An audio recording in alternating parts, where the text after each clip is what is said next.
Dr. Bedi, thank you very much for speaking with us and joining us on Young and Digital. So let me take you back to maybe 1972.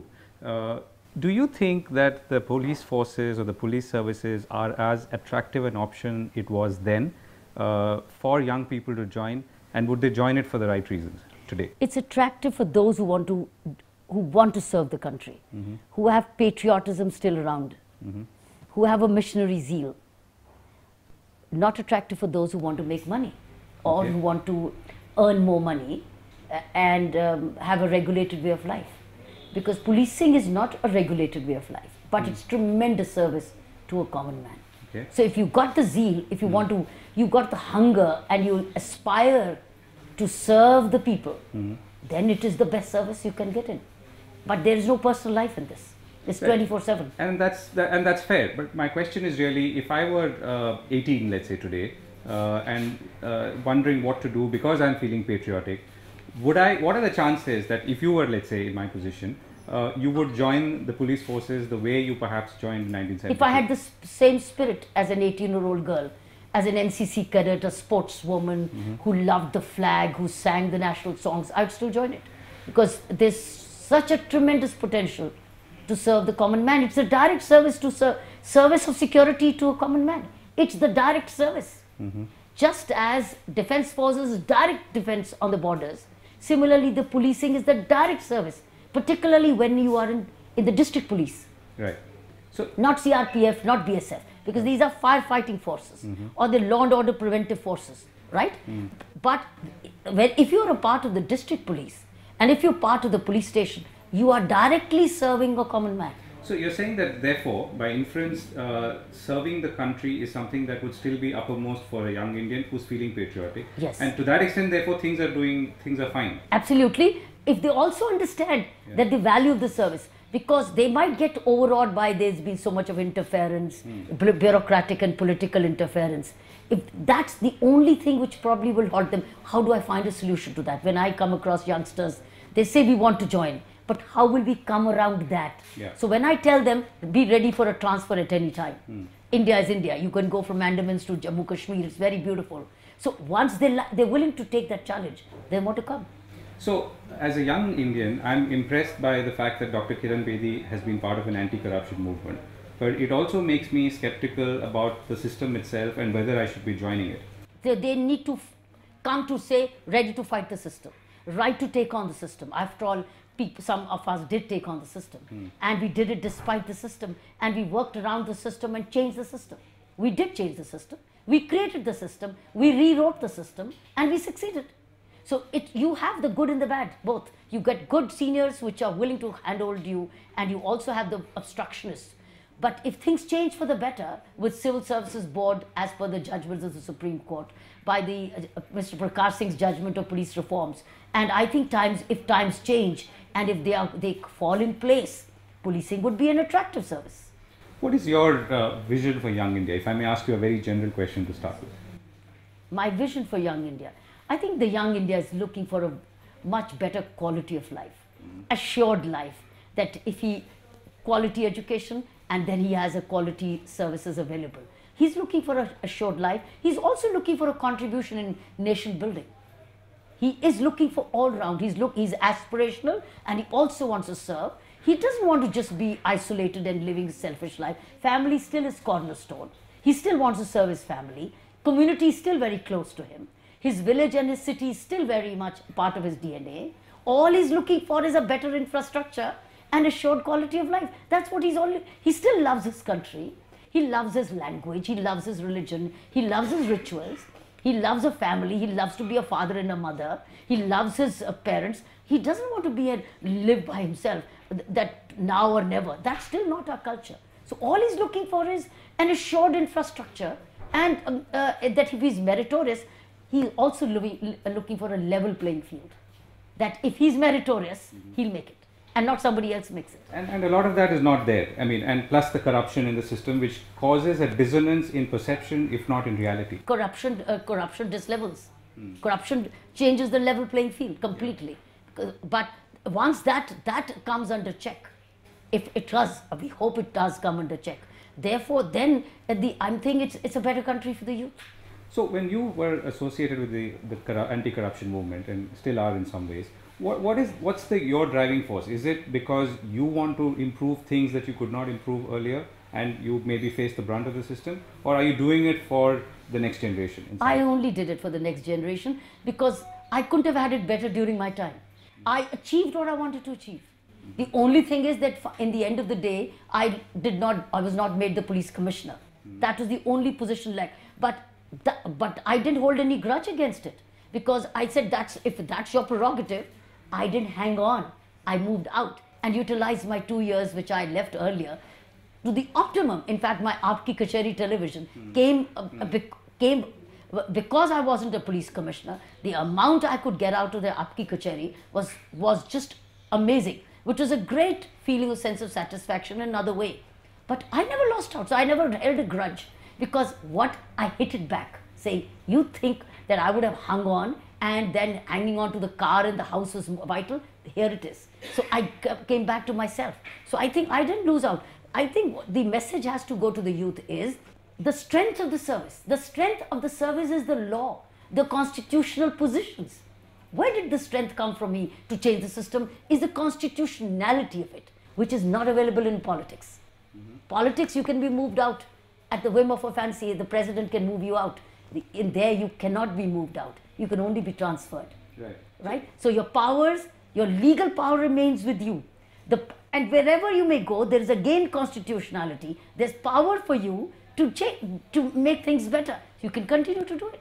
But you're willing to change, willing to go. That's what I'm saying. When I was a part of that movement, it was only to have a better India. It was not to settle a score. And we were truly looking for a strong Lokpal bill at that time. And I was really of the belief that if we get a strong Lokpal bill, and if the CBI gets an element of independence, then the VIP people who swindle money will not be able to get away. Because once you have an independent Lokpal, an independent investigation, the fear of law will be very, very high. Okay, so Lokpal is a different discussion. So let me. I was telling you about, because you asked me that question, no, why I did it. Yeah. It was truly for the Lokpal. Got it. So if I were to take you back to the point where you said that you were really having it good, and the point that you joined an anti-corruption movement, what went wrong in between, if I were to ask you to synopsize? In between what? In between the time that you joined, the good years, and maybe I don't know, the last 5 years? Nothing went wrong. Okay. As far as I'm concerned, for me it was a transition. I was into... Not with you, I'm saying the system. I mean, what made you take on an anti-corruption? It was because they had written a very dud bill. The government of the day was truly cheating. We had too many scams. And they started to fall one after the other after the Commonwealth Games. That was absolutely felt cheated as an Indian. I felt cheated as an Indian and felt very angry. But then at that time, this Lokpal bill was written.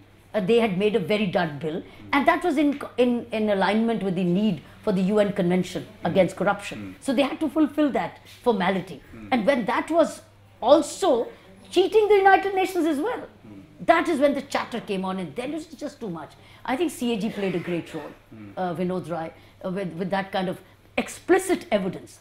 And somehow I think the forces came together that let's take up this cause of Commonwealth Games. Is just too much. It was right in the eye, which was hitting us of the corruption. And then we were all talking. The only thing is those talkers came together. Weren't we having just too many debates with all the channels exposing what was going on in the Commonwealth Games, or the 2G scams, or the other society? Every day it was. We were all on the channel. I was almost every day on the channel. It was the people who were part of these panelists somehow came together and saying, let's question it together. And that is what changed. Change was due to the exposure, blatant exposure based on evidence. It was not hearsay. It wasn't saying we want something, so let's say for the sake of saying. It was visible evidence, came through the RTI, came through the CAG, and shown on the television. And that's the time when we were debating. And somehow the anger, I think, came together. It got synergized, it got collective. And that's how, and then by the time the social networking had picked up, so we could then connect. So the SMSs could connect. The television spread the message around. And we, the people who were speaking up against, somehow got together. A lot of seminars were being held. Workshops were held. And those workshops united us. Right. And then after a peak, it started fizzling out. And the only reason I'm asking is a lot of young people I know, for instance, I go to colleges, talk to young students and so on, they all were taken up and away with the movement. And many of them joined it. But they also sort of moved out, were a little dissatisfied with the way it progressed or didn't progress. What does that tell you? It was I think we were moving towards now to going to villages and explaining to people what this was about, and finally so that they can ask right questions from there. It wasn't to substitute Congress or the BJP. The movement was truly against the Congress. And to be honest with you, the BJP was behind the door, behind this, working with us to improve the Lokpal bill. And we were always available, Arun Jaitlys and Sushma Swaraj's were always available to help tweak the bill because they were in the Rajya Sabha. So we knew we had to work with them. If the bill has to pass by, that's why would we make it against them? If we wanted the bill, it was asking from Congress, which wasn't giving us, but from the BJP, who we wanted to be, tell us, will you give up to Rajya Sabha? They were correcting it, they were amending it. So we were waiting that they might just pass a bad bill in Lok Sabha, but we'll get it installed and corrected in Rajya Sabha. And that's exactly what happened in December of 2012, when the Rajya Sabha was adjourned, sine and die, on midnight, when they were moving amendments. So what happened at that time was that while we were working with them, we were wanting, what was your question? Sorry. No, so I'm actually trying to... I've gone somewhere else. No, I'm really trying to understand what went between the two. Yeah. The movement, what happened was, while we were working on the act, it was anti-establishment, right? But suddenly, a major part of our movement became anti-all because it wanted to create its own space. That's what happened. So suddenly the movement... So that's where it starts fizzling out. That's what lost steam. Lost steam because we were not against all. Movement was not against all. While it was talking against political class, but we were attacking the Congress to get the law. Suddenly a large part of our movement, key part of our movement, decided to be against all. And suddenly we realized we weren't against all. We were against wanting a bill. They said, no, now we are against all. And now we will become the lawmakers and we will become a party. So are you with us or not? We said, but that's not the way that's not the reason. When I say we, Arvind Kejriwal sort of moved on. And Santosh Hegde also, Anna Hazare also, all the three of us said, no, it truly split in the middle. And because we said our work is still incomplete. We said ours is complete, we will now create a political party. So when Anna said that, would you form a political party even if I say no? He said yes, because he realized that he'd grown beyond his boots. He had the money now. You see, he had the movement money. He had the movement data. He had the movement employees. He had everything of the movement. Anna was left high and dry at that time. I was anyway no more interested in the party and the movement. I had a lot of my other things to do. I thought I'll carry on with the way whatever I can. Anna was left absolutely high and dry. Anna was used in the beginning. Anna was left half dry. So this is why if somebody is getting disillusioned is right. Because they did walk away with the entire Anna's Facebook account. All the resources we generated, because they were being generated on Arvind's NGO. Right. Okay, so let me, I mean, and that's a fascinating subject to go further into, but let me come back to you. I'm answering your question, even if it doesn't suit you politically, I do not if it doesn't. But the point is, there are people who then also got into either you this side or that side. Sure. No, that's what happened. Yeah. No, I'm only coming back to you. I'm saying that the question really is, there's young India, there are a lot of people coming into the space where they're going to start voting for the first time and maybe some for the second time. What is the India that they should look out for and they can expect? I think they're looking for better governance and less of government. I think we've probably had nothing. If you ask me, the last few years, we've had neither a government nor governance. What they're looking for is governance to deliver infrastructure. Because government has to deliver money is with the government. What is happening, what they are seeing is that they are giving everybody a fish to eat for the day and depend again the next day for the next fish. When you say infrastructure, you also mean a law and order infrastructure. Infrastructure is part of security, is a part of infrastructure.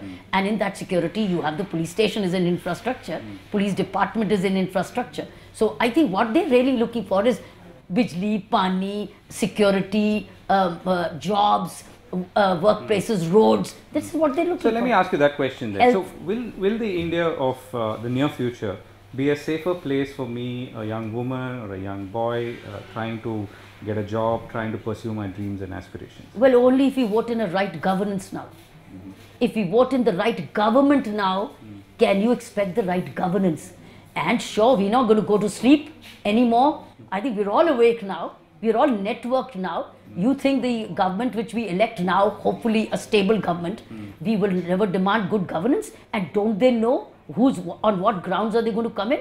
So we must, if we elect the right number of government, right numbers of government, not an unstable government, if we vote in an unstable government, then forget it. Then forget it. I think there will be a mass migration out of this country. I can tell you that. So if we are going to vote in groups, and you think groups can coalition? No way. The biggest risk today, which we are now risking, is who do we vote for? Do we vote for an illusion? Do we vote for a television? Or do we vote for actually a vision? I'm telling you that. So we exactly know where there is television and where there is illusion, and also where there is a vision. We got to make a choice. The vision is also there. So you're saying a safe country for me as a young will be to elect a vision. No, you're saying that unless there's the right government in place, that safe country will not be provided. You'll have India disintegrating. Okay. Absolutely. You will have a stagnance. You will have, where are the policies? Where will be the decision making? Who will set the vision? Who will set the vision? Bureaucracy will continue to wait. But so, that sounds like the superstructure of this country is far more weaker than perhaps what it is. Well, at the moment, it is what has happened is with the parliamentary form of government. That's what is happening with India is no more just a two-party system. It's a multi-party system, and nobody has a clear majority today. So between the two major national parties, which are the common link still, because rest are regional groups. Somebody is in UP only, and somebody is only in Punjab, and somebody is only in West Bengal, and somebody is only in Little Bihar, and somebody is only in Orissa. Imagine, look at the formations we have. The uniter, common uniter is only the Congress and the BJP today, who are not. Now, I would think people will not vote in back the Congress because the Congress has created this mess. I have nothing against the Congress. We fought against the Congress because they gave us something 2 years late, which they would have given. And who said it? Nobody other than Jairam Ramesh. He said we should have given this country, this Lokpal 2 years earlier. We would have had this problem. So the only other party, national party really, is the BJP. So if we don't vote the BJP in right numbers and they don't get the right partners, I think you and I are literally maybe, and that's why people think that you're going to join the BJP. I'm not joining. Yeah. No, anyway, I'm making my choice very clear. Yeah. I'm an Indian, and India is at stake today. You need a clear. India is at stake. So is my future. Yeah.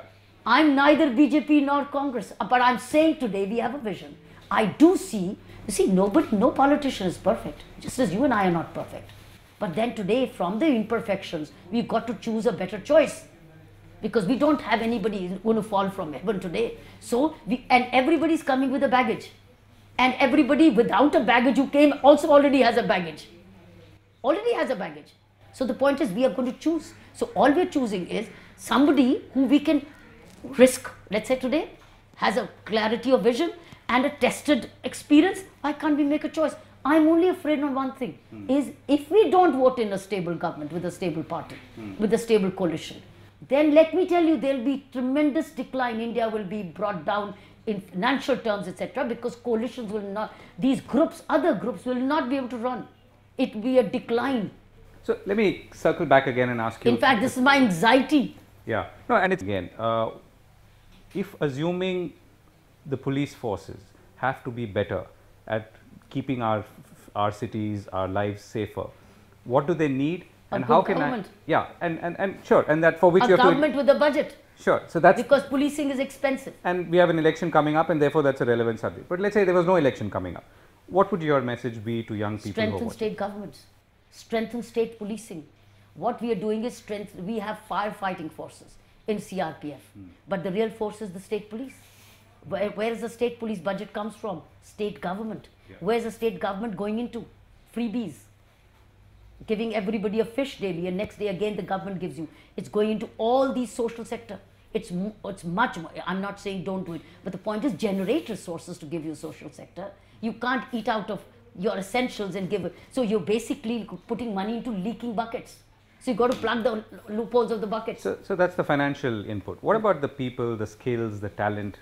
It's linked with policies and government. It's linked with governance and delivery systems. The delivery systems are not in place. You may have a policy, you may have a scheme, but they're all leaking. They're not delivering. Who's going to make the bureaucracy work? Who's going to make the secretaries and the DGPs work? Who's going to transfer and post them and promote them? Who? These, if they're going to become political puppets, how will you have service delivery? You are suspending like at the drop of a hat. Ashok Khemkas get 42 positions in 20 years. You can't have it. But all this seems to me is a reason not to join the police today and not look at it as a career option. No, still join the police, because wherever you are, you can still, you never know. The point is, you still fight back. If you love your country, you'll still do it. That's why I'm saying the youth still loves this country, and those who can afford it will get away. If you don't have a government by June under a semblance of stability, the youth which can afford to go will go. Families which can afford to go will go. I can tell you, there's a writing on the wall. Okay. So let me ask you as a concluding question, the one reason why you believe that India needs a better police force, and what can I or you do about it? You as I mean really younger Indians. Policing comes out of a good governance system. It doesn't come in isolation. It's not a private service. Right. So where does the money come from government? Where does the vision come? Where does the policy come?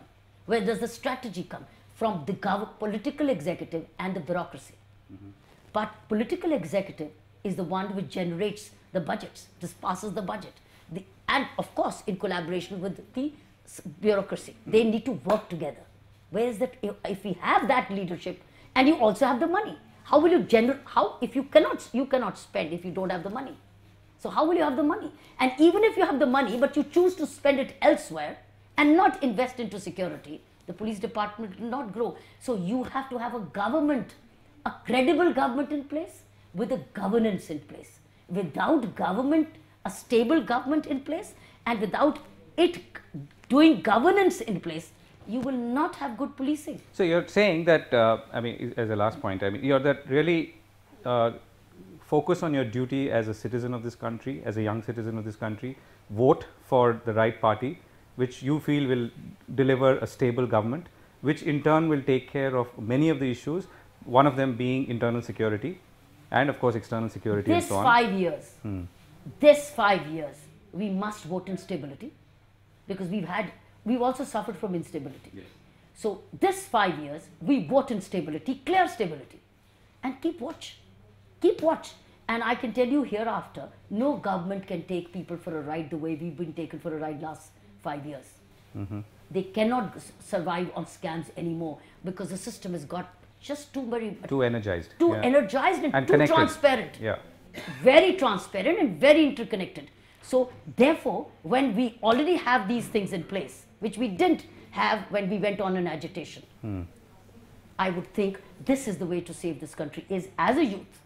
Don't misread, don't get misdirected, don't go by illusion, don't go by television.